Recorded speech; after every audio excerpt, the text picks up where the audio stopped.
बहुत हुआ सामान बेटा, बहुत हुआ सामान, बहुत हुआ सामान। नमस्कार।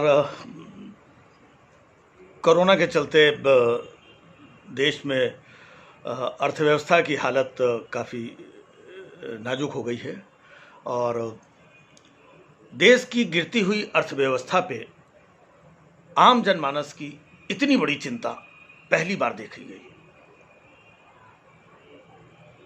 हर कोई चाह रहा था कि हम अपने मजबूत कंधों पर गिरती हुई अर्थव्यवस्था को उठा करके खड़ा कर दें।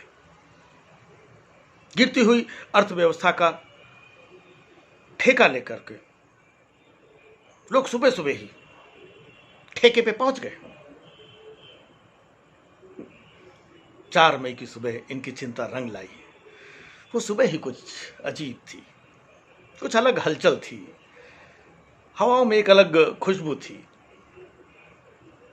अक्सर इन दिनों जो लोग दिन में 12 बजे, दोपहर में 12 बजे सो के उठते थे, वो सुबह सुबह ही 7 बजे नहा धो करके तैयार होकर के खीरा और टमाटर काटने बैठ गए थे। और तो और एक दूसरे को फोन भी घुमाते जा रहे थे। अबे क्या गुड्डो, दुकान खुली कि नहीं खुली? खुली? खुल गई, लाइन भी लग गई। अब एक काम करो, पीछे वाले को बोलो हाँ कि यहाँ पे कोई खड़ा है, तब तक हम आ रहे हैं। देख रहे मतलब क्या हर्ष और उल्लास। जिनके घर में बउआ दूध के लिए रो रहा था, वो भी पौआ के लिए लाइन लगाए थे कि एक बार पौआ मिल गया तो बउआ को तो चुप करा ही लेंगे। राशन के लिए जो सरकार पे निर्भर थे, सरकार को गरियाया करते थे, वो भी मुक्त कंठ से सरकार की प्रशंसा कर रहे थे। यार कुछ भी हो, देर से सही, लेकिन सरकार यार मतलब जनता की सुनती तो है यार। तो बताइए,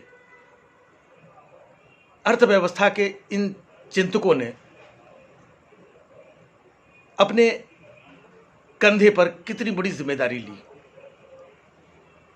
और जैसे ही अपने कौशल से, अपने पराक्रम से ये जंग जीत करके आए, एक पौवा हाथ में लगा तो अर्थव्यवस्था के ये चिंतक, इनकी व्यवस्था ऐसी हुई कि खुद अर्थ पे आ गए। लेकिन समाज में समाज सेवकों की कमी नहीं है।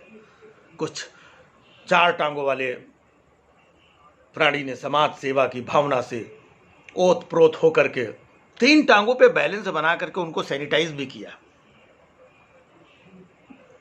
बताइए, अभी तक घर वाले जिनका तिरस्कार करते थे, समाज वाले जिनका तिरस्कार करते थे, पुलिस वाले भी 2-4 डंडे लगा दिए करते थे शराबी कह करके, आज अर्थव्यवस्था की जिम्मेदारी उनके कंधों पर आ गई और वो बाकायदा उस जिम्मेदारी का निर्वाह भी कर रहे हैं।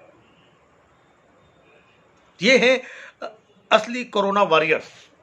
सरकार से कहूंगा इनके लिए भी कुछ फूल वूल बरसवाओ, थाली वाली, घंटी वंटी, अगरबत्ती, मोमबत्ती, दिया बत्ती, कुछ ना कुछ इनके लिए भी जलवाओ।